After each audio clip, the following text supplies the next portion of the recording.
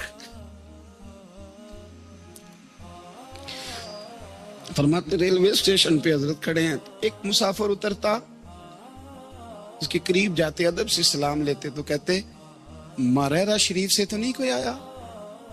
کہتے وہ مسافر گزر جاتا، دوسرا آتا تو پھر قریب جاتے، کہتے اس کے آستانے سے تو نہیں آئے، ادھر سے تو نہیں کوئی آیا؟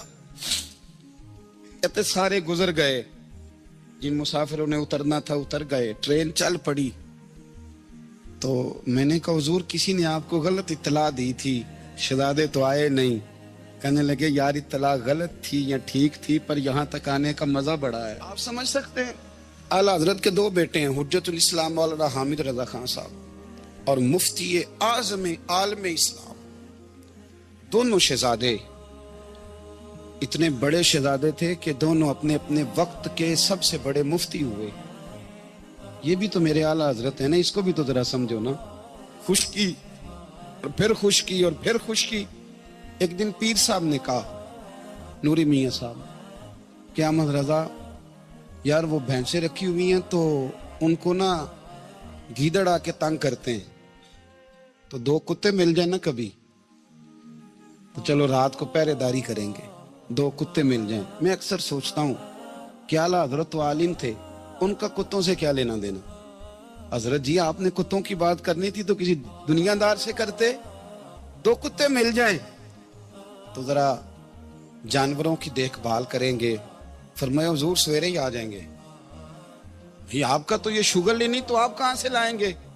دن چڑھا تو دونوں بیٹوں کے گلے میں رسیاں ڈالی۔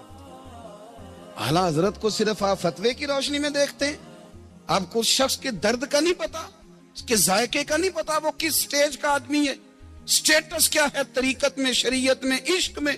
دونوں شہزادوں کے گلوں میں رسیاں اور پکڑا ہوا ہے۔ تو نوری میاں صاحب کہتے ہیں میں چارپے پہ بیٹھا تھا تو نیچے بٹھال دیے دونوں بچے، میں اٹھ کے کھڑا ہو گیا۔ میں نے کہا مولانا یہ کیا؟ کہنے لگے حضور ڈیوٹی بھی کریں گے اور روٹی بھی نہیں مانگیں گے۔ جنہ تنا وچ عشق نہ رچیا، کتے او نہ تھی چنگے، مالک دے کر راکھی کر دے صابر بھوکے ننگے۔ کدھر گیا سوق، کدھر گیا وہ درد؟ اور پھر جب باری آئی رسول اللہ کے پیار کی، جب باری آئی نبی پاک کی محبت کی، تو پھر فاضل بریلوی کا قد اگر لکھنے میں کمال ہے نا تو محبوب کے پیار کرنے میں بھی کمال ہے۔ انہوں نے نا ساری زندگی، یعنی ساری زندگی یہ کہہ کے گزار دی کہ عشق تیرے صدقے جلنے سے چھٹے سستے، جو آگ بجھا دے گی وہ آگ لگائی ہے۔ ایک سید صاحب تھے، مکان بن رہا تھا اعلیٰ حضرت کا، تو سامنے نا بالکل لائبریری تھی۔ تو جب مکان بن رہا ہوتا ہے تو تب سارے مستری مزدور اندر ہی ہوتے ہیں، تو سب کا آنا جانا تھا، سب لوگ آتے جاتے تھے بلا جھجک۔ تو وہ سید صاحب ایک دن آ گئے، سامنے لائبریری میں ملے، پھر چلے گئے۔ کچھ دنوں کے بعد گھر مکمل ہو گیا، اب عورتیں بھی آ گئیں، تو شاہ جی کو پتہ نہیں تھا۔ وہ پرانا ہی ماحول سمجھ کے نا، مولانا ظفر الدین بہاری کہتے ہیں پرانا ہی ماحول سمجھ کے تو اندر آ گئے، اور جیسے ہی اندر داخل ہوئے سامنے گھر کی عورتیں دیکھی تو شاہ جی معذرت معذرت معذرت کرتے پریشان ہو گئے، اور پھر جب دوبارہ پلٹنے لگے تو اعلیٰ حضرت دوڑ کے گئے، ہاتھ چومے، کہنے لگے شاہ جی آپ کو تو پتہ نہیں تھا، اور آپ مہربانی کریں یہ معذرت والا لفظ واپس لیں، یہ میرے گھر کی عورتیں نہیں، یہ تو سیدوں کی باندیاں ہیں، تو نوکرانی ہیں، آپ مہربانی کریں، یہ انداز آپ کا جو ہے یہ درست نہیں، آپ مہربانی فرمائیں اندر آئیں۔ اور پھر سارے خاندان کو لے کے پردے کے پیچھے کھڑا کیا اور کہنے لگے شاہ جی کو غلطی لگ گئی، انہوں نے ہم سے معذرت کی، اب ہم سارے مل کے ان سے معذرت کریں، اس لیے کہ یہ رسول اللہ کا خاندان۔ یار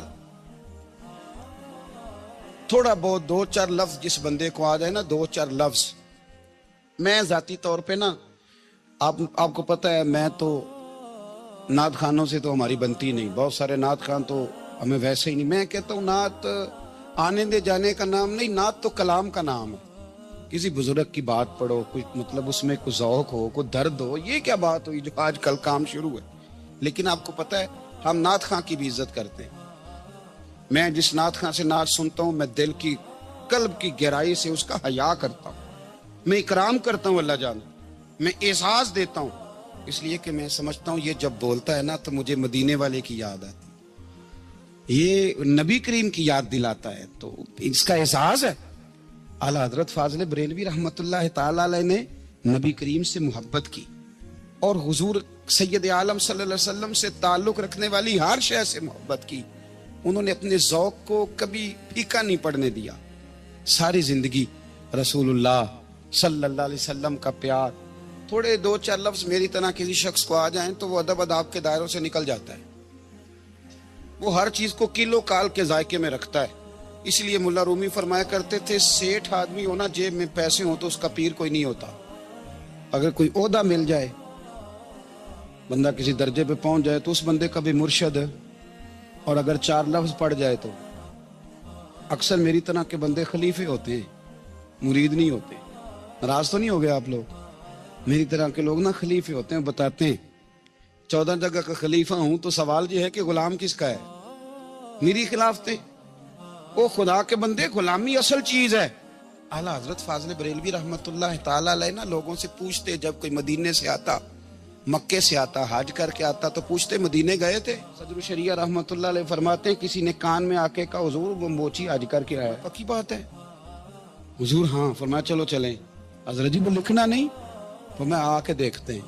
حضرت مہمان اوے آ کے دیکھتے ہیں، کہتے دوڑنے لگے، وہ جوتے گانٹ رہا تھا، جا کے پوچھا حج کر کے آئے ہو؟ کہا ہاں۔ مدینہ شریف گئے تھے؟ وہ جس بندے کے پاس لوگ تاریخیں لینے جائیں تو ٹائم نہ ملے، بھائی مدینے گئے تھے؟ کہنے لگا جی بڑا کرم کیا سرکار نے، میں تو 1.5 مہینہ رہ کے آیا ہوں۔ کہتے ہیں جبہ کہیں، پگڑی کہیں، قلم کہیں، شاگرد کہیں، مرید کہیں، اور اندر نہیں، حجرے کے اندر چھپ کے کسی کی تعظیم نہیں، چوک میں موچی جوتے گانٹنے والا دنیا دیکھ رہی ہے، اعلیٰ حضرت جھکے اور موچی کے پیر چومنے شروع کر دی۔ لوگ پکڑ دیں حضور یہ کیا؟ وہ بھی پیر کرنے لگے پیچھے ہٹ جاؤ۔ یہ وہ قدم ہے جو میرے مصطفیٰ کریم کے در دولت سے ہو کے آئے، حرم کی زمین اور قدم رکھ کے چلنا، ارے سر کا موقع ہے وہ جانے والے۔ یہ ذائقہ، یہ درد، اعلیٰ حضرت نے نا ذوق والی زندگی گزاری، ادب والی زندگی گزاری، پریم والا وقت گزارا، عشق والا وقت گزارا۔ حضرت بلال حبشی کبھی سپاہ سالار بنے تھے کسی جنگ میں؟ کسی صوبے کے گورنر بنے ہوں؟ بولو تو صحیح ہے۔ ان کا تعارف کیا تھا؟ نبی کریم کے غلام۔ حضور کے نا جو ذاتی معاملات تھے نا، 20 انصاری نوجوان تھے جو ہر وقت نبی پاک کے پاس کھڑے رہتے تھے کہ حضور کو حکم کریں، 20، اور 34 سے لے کر 40 تک غلام ہر وقت حضور کی بارگاہ میں رہتے۔